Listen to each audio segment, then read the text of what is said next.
Hello नमस्कार दोस्तों, welcome back to our channel. तो सेकेंड ईयर की सीरीज़ हम शुरुआत कर रहे थे, तो हमने लगभग 2 पार्ट तो कवर कर लिए हैं। पॉलिटिकल साइंस का जो पेपर नंबर फर्स्ट है, जो विश्व के संविधानों का तुलनात्मक अध्ययन, ठीक है, तो उसमें हमने 2 पार्ट तो लगभग इन छोटे वाले प्रश्नों का कर लिए हैं। अब तीसरा पार्ट और लास्ट पार्ट इन छोटे वाले प्रश्नों का आज रहने वाला है। उसके बाद हम बड़े प्रश्न भी लेंगे लघुरात्मक, और कैसे कैसे प्रश्न आएंगे इस साल आपके, वो भी सारी हम चीज़ें डिस्कस करेंगे बाकी के वीडियोस के अंदर। तो इसीलिए कहता हूँ चैनल को सब्सक्राइब कर लेना, और मोस्ट इंपॉर्टेंट टेलीग्राम चैनल को तो आपको जरूर सब्सक्राइब करके रख लेना है, ज्वाइन कर लेना है, ठीक है, क्योंकि वहाँ पर मैं आपको अपना आपका पेपर जो आएगा वो भी प्रोवाइड करवा दूंगा, ठीक है। तो चलिए शुरुआत करते हैं। तो प्रश्न नंबर 60 शुरू यानी 60 नंबर प्रश्न लेते हैं कि नियंत्रण और संतुलन सिद्धांत के प्रभाव में कमी के 2 कारण बताइए। तो इसके देखिए 2 कारण कौन कौन से होते हैं। एक तो सीनेट शिष्टाचार और कार्यपालिका समझौता जैसी प्रथाओं का विकास चाहिए। दूसरा होता है कि राष्ट्रपति के नेतृत्व के कारण कार्यपालिका व्यवस्थापिका की निकटता भी होनी चाहिए, ठीक है। ये राष्ट्रपति नेतृत्व करता है तभी ये दोनों अपन मतलब निकट रहती है, ठीक है, वरना ये दोनों पृथक हो जाती है। इस प्रकार अगला प्रश्न देखते हैं कि जो लॉबिंग को परिभाषित कीजिए। लॉबिंग क्या होता है। तो देखिए ये अमेरिका के दबाव समूह का एक विशेष गतिविधि है, जिसके अंतर्गत प्रभावशाली गुटों के प्रतिनिधि, अभिकर्ता या प्रवक्ता विधि निर्माण के समय विधानमंडल की लॉबी में उपस्थित होकर वहीं से विधायकों को किसी कानून के पक्ष में या विपक्ष में मतदान करने के लिए प्रेरित करते हैं। यानी कि ये एक आप कह सकते हैं कि जो दबाव समूह होता है, जो अमेरिका की बात कर रहे हैं, ये अमेरिका में काम करता है, ठीक है। तो वहाँ पर क्या होता है कि अमेरिका के अंदर मान लीजिए कोई कानून बनाना होता है, या फिर उसको कैसे भी उसको मैनिपुलेट करवाना होता है, तो ये लॉबिंग जो है उसके हिसाब से जो उसको दबाव काम में ले जाता है उसको आप लॉबिंग कह सकते हैं, ठीक है। और उसके बाद हम अगला प्रश्न देखते हैं कि अमेरिका संघीय व्यवस्था की 4 विशेषताएं बताइए। अमेरिका की संघीय जो व्यवस्था है, ठीक है, उसकी 4 विशेषताएं देखिए। पहले तो 2 ही शासन व्यवस्था, जैसे भारत के अंदर लोकसभा राज्यसभा, वैसे ही वहाँ पर भी 2 ही शासन व्यवस्था होती है अलग राज्यों के, ठीक है। फिर संविधान की सर्वोच्चता, वहाँ पर भी भारत की तरह संविधान की सर्वोच्चता है। और एककों की अखंडता, यानी कि जो वहाँ पर सभी राज्य है वो अखंड है। वहाँ पर जो राज्य है वो जो जैसे भारत में भी अखंडता है सभी राज्यों की, वैसे ही वहाँ पर भी अखंडता है। और फिर है द्विसदनात्मक व्यवस्था, ठीक है, ये भी हमने अभी देख लिया था। तो फिर अगला प्रश्न देखते हैं कि फ्रांस की मंत्रिपरिषद का निर्माण किस प्रकार होता है। फ्रांस की बात चल रही है, तो देखिए फ्रांस के संविधान की बात है, अनुच्छेद वहाँ पर 8वां है, ठीक है। आप ये अनुच्छेद याद ना रखें तो भी ज़रूरी नहीं है। भारत के जितने भी संविधान के अनुच्छेद वो आपको याद होना ज़रूरी है। बाकी जो है यहाँ पे संविधान के अनुच्छेद याद रखने की जरूरत नहीं है। आपको केवल इतना आप लिख सकते हैं एग्जाम में कि संविधान के फ्रांस के संविधान के अनुसार राष्ट्रपति सर्वप्रथम प्रधानमंत्री की नियुक्ति करता है, और फिर उसकी सिफारिश पर ही मंत्रिमंडल के अन्य सदस्यों की नियुक्ति करता है। और जैसा ऐसा का ऐसा हमारे भारत के अंदर भी लागू होता है, ठीक है। तो आप कह सकते हैं कि जो भारत में ये सब प्रक्रिया है वो फ्रांस के संविधान से ली गई है, ठीक है। फिर अगला प्रश्न देखते हैं कि ब्रिटिश मंत्रिमंडल की 4 विशेषताएं बताइए, ठीक है। तो ब्रिटिश मंत्रिमंडल की जो पहली विशेषता है वो है कि जो राजा मंत्रिमंडल की बैठकों में भाग नहीं लेता। वहाँ पर जो किंग होता है, क्राउन होता है, वो मंत्रिमंडल की बैठकों में भाग नहीं लेता है, वो केवल भारत के राष्ट्रपति की तरह नाम मात्र का होता है। फिर मंत्रिमंडल का सामूहिक उत्तरदायित्व होता है, ठीक है। जो भी फैसला होगा उसमें जो भी जिम्मेदारी है वो मंत्रिमंडल की होती है, सभी की होती है। लेकिन ऐसा नहीं कि प्रधानमंत्री ने कानून बना दिया तो केवल प्रधानमंत्री की जिम्मेदारी, वो सारी की सारी मंत्रिमंडल की जिम्मेदारी होती है, उत्तरदायित्व होता है। फिर प्रधानमंत्री का नेतृत्व जरूर होता है। सारी चीज़ें जैसे भारत में भी ये सारी चीज़ें काम में करती है। फिर लोकसभा के विघटन का अधिकार भी वहाँ पे इसको मतलब है, ठीक है। फिर अगला प्रश्न देखते हैं कि राजा मर गया राजा चिरायु हो, इसका क्या मतलब है, आपको इसका समझाना है। राजा मर गया राजा चिरायु हो, तो इसका देखिए 2 मतलब होता है। पहला तो राजा जो मर गया, इसका मतलब है कि जो राजा है वो व्यक्तिगत होने के कारण उस मरणशील होता है, यानी कि राजा तो मर सकता है। राजा चिरायु, इसका मतलब ये होता है कि किंतु उसके पर मरणोपरांत भी राजमुकुट स्थायी होने के कारण विद्यमान रहता है, यानी कि उसका जो पद है, उसका जो राजा का पद है वो तो स्थायी है। वो तो एक राजा मरेगा तो क्या अगला राजा तो दूसरा बन जाएगा, तो इसलिए इस लाइन का यही मतलब हो जाता है।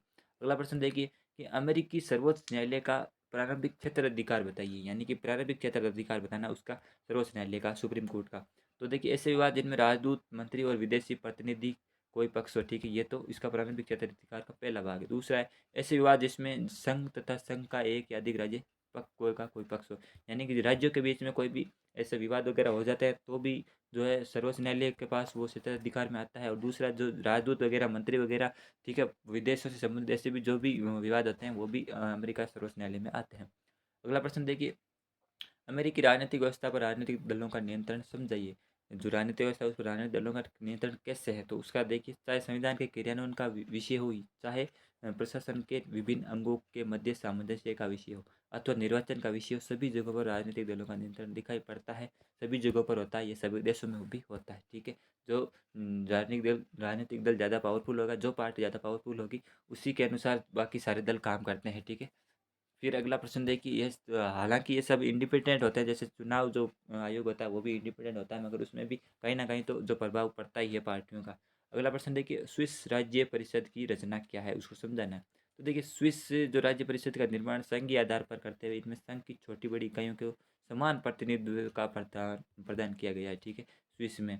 फिर अगला प्रश्न देखिए कि स्विट्जरलैंड के प्रशासकीय कार्यों को कितने विभागों में बांटा जा सकता है। तो ये यहाँ पे देखिए 7 प्रकार के जो है वहाँ पे विभागीय कार्य हैं स्विट्जरलैंड के अंदर। तो पहला राजनीतिक विभाग, न्याय और पुलिस विभाग, गृह विभाग, सेना विभाग, वित्त विभाग, सार्वजनिक विभाग, डाक विभाग, रेल विभाग, ठीक है, जैसा भारत में होता है वैसा भी बाकी सारे संविधानों में। इसीलिए तो जो है भारत का जो संविधान बना था तो उसमें सारे देश से उनका अध्ययन किया गया था, फिर हमारा संविधान बनाया गया था, ठीक है। तो ये सारे देशों की मिलीजुली व्यवस्था अपने भारत में संविधान में देखने को मिल सकती है, मिल जाती है।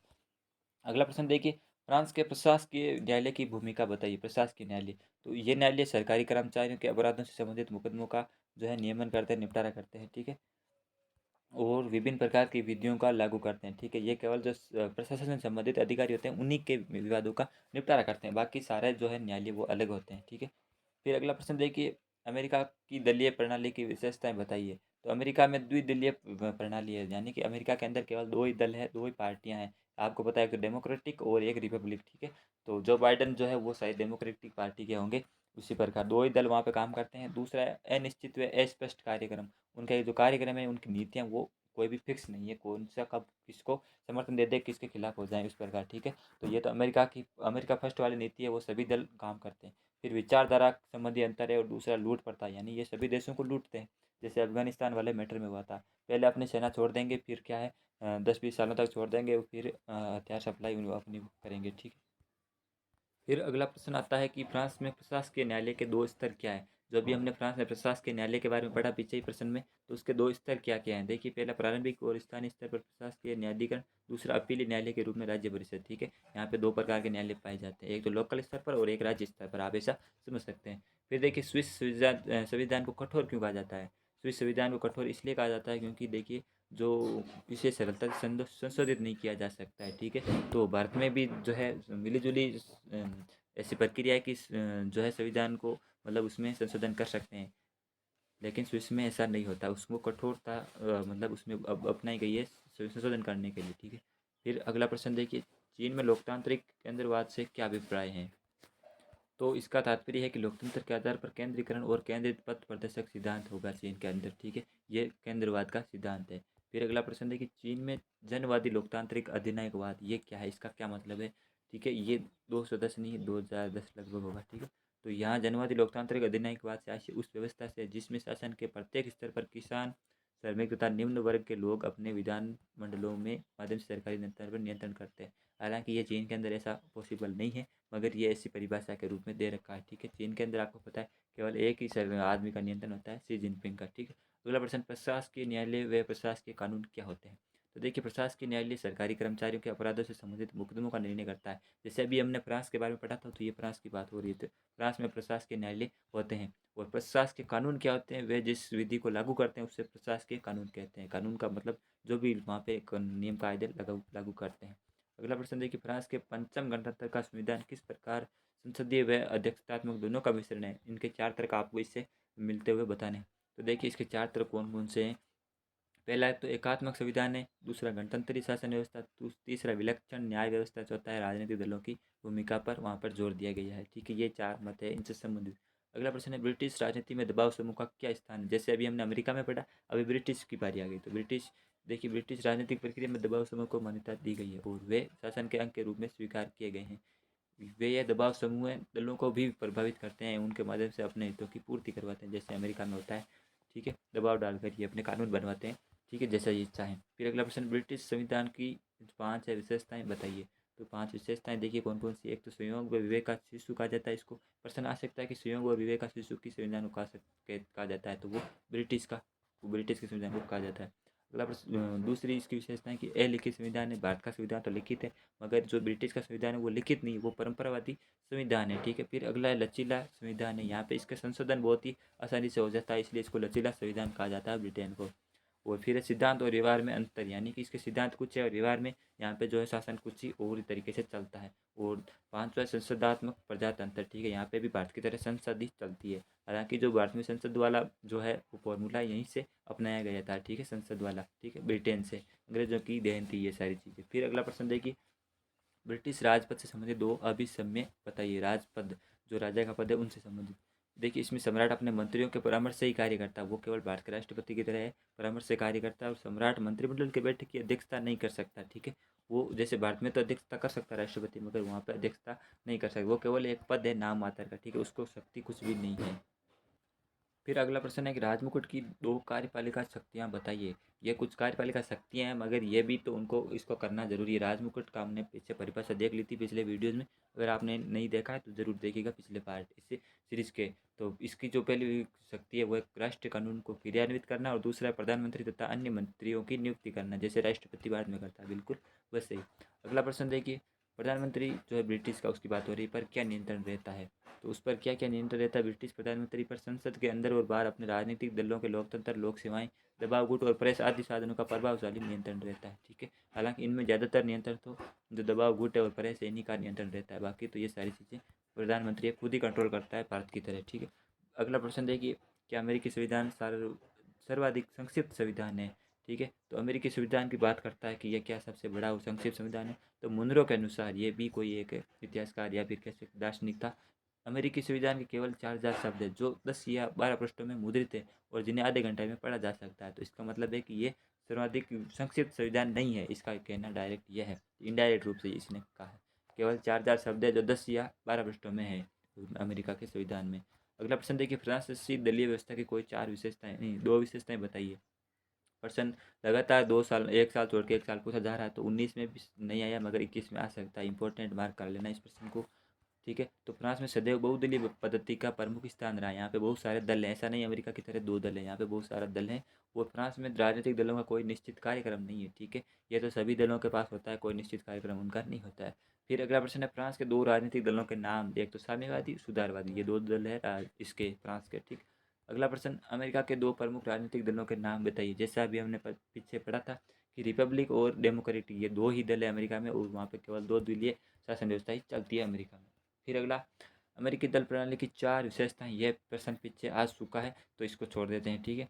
अगला प्रश्न देखिए, स्विट्जरलैंड के प्रत्यक्ष लोकतंत्र की सफलता के 4 कारण, यानी कि स्विट्जरलैंड में प्रत्यक्ष जो लोकतंत्र है उसके 4 कारण। तो 4 कारण में सबसे पहला कारण है भौगोलिक स्थिति वहाँ पर, और दूसरा कारण है कि आर्थिक असमानता का अभाव, तीसरा राष्ट्रीय एकता और देश प्रेम की भावना, चौथा शिक्षा का व्यापक प्रसार, और सबसे जो बड़ी विशेषता है वो इसमें लिखी नहीं है, वह है जनसंख्या। यहाँ पर जनसंख्या जो स्विट्जरलैंड की बहुत ही कम है, तो इसलिए प्रत्यक्ष लोकतंत्र वहाँ पर स्थापित हो गया। अब प्रत्यक्ष लोकतंत्र का मतलब ये होता है कि जो भी कानून बनता है वो जनता की राय से, जनता से वोटिंग वगैरह करवाई जाती है। जैसे हमारे चुनाव में वोटिंग होती है, वैसे वहाँ पर हर कानून के समय वोटिंग होती है, ठीक है। तो उसको प्रत्यक्ष लोकतंत्र कहते हैं।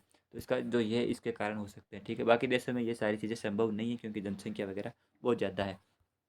फिर अगला प्रश्न है, ब्रिटिश दलीय व्यवस्था की 3 विशेषताएं लिखिए। ब्रिटिश में जो दल है उनकी क्या क्या विशेषताएं उसकी विषय व्यवस्था की। तो देखिए, द्विदलीय पद्धति है, फिर कठोर अनुशासन है, वहाँ पर नेता की सर्वोच्च स्थिति और लूट प्रथा का अभाव, ठीक है, जैसे अमेरिका में होता है वहाँ पर ब्रिटेन में नहीं होता, ठीक है। फिर अगला प्रश्न देखिए, राष्ट्रीय जनवादी कांग्रेस की संरचना क्या है। तो राष्ट्रीय जनवादी कांग्रेस में अगर क्षेत्रों को प्रतिनिधि होते हैं, प्रांतों के निर्वाचित प्रतिनिधि, स्वशासित क्षेत्रों के प्रतिनिधि, नगर पालिकाओं के प्रतिनिधि और जनवादी मुक्ति सेना के प्रतिनिधि, ठीक है, ये राष्ट्रीय जनवादी कांग्रेस में होते हैं। फिर आज का जो है लास्ट प्रश्न देखते हैं, वो है चीन के साम्यवादी दल की कोई 2 विशेषता बताइए। चीन के अंदर जो साम्यवादी कम्युनिस्ट दल है उसके क्या विशेषता है। वहाँ पे एक दलीय प्रणाली, यानी चीन के अंदर एक ही दल है, एक ही पार्टी है। दूसरा, साम्यवादी दल का समस्त शासन व्यवस्था पर अधिकार है। तो ये एक ही दल है तो इसका कंट्रोल भी इसी पर होगा। हालांकि इस यहाँ पे चीन के अंदर चुनाव वगैरह होते हैं, मगर वो केवल फॉर्मेलिटी के लिए होते हैं। तो एक आदमी खड़ा है तो चुनाव होगा तो सभी एक ही को वोट देंगे, वहाँ पर नोटा वाला भी सिस्टम नहीं है। तो इसलिए यहाँ पे एक ही पार्टी और एक ही दल का कंट्रोल यहाँ पे चलता है चीन के अंदर। तो ये हो गए अपने पूरे के पूरे सीरीज़ के अंदर जो पेपर है उसके छोटे वाले प्रश्न। अब हम बड़े वाले निबंधात्मक वाले प्रश्न भी करने वाले हैं अगले वीडियो में, तो चैनल को सब्सक्राइब कर लेना। टेलीग्राम को जरूर ज्वाइन कीजिएगा, सारी चीज़ें वहाँ पर इंपॉर्टेंट आपके पेपर्स वगैरह जो भी एग्जाम से पहले आएगा वो हम आपको वहाँ पर प्रोवाइड करवाते रहते हैं। बाकी मिलिएगा नेक्स्ट वीडियो में। जय हिंद, जय भारत।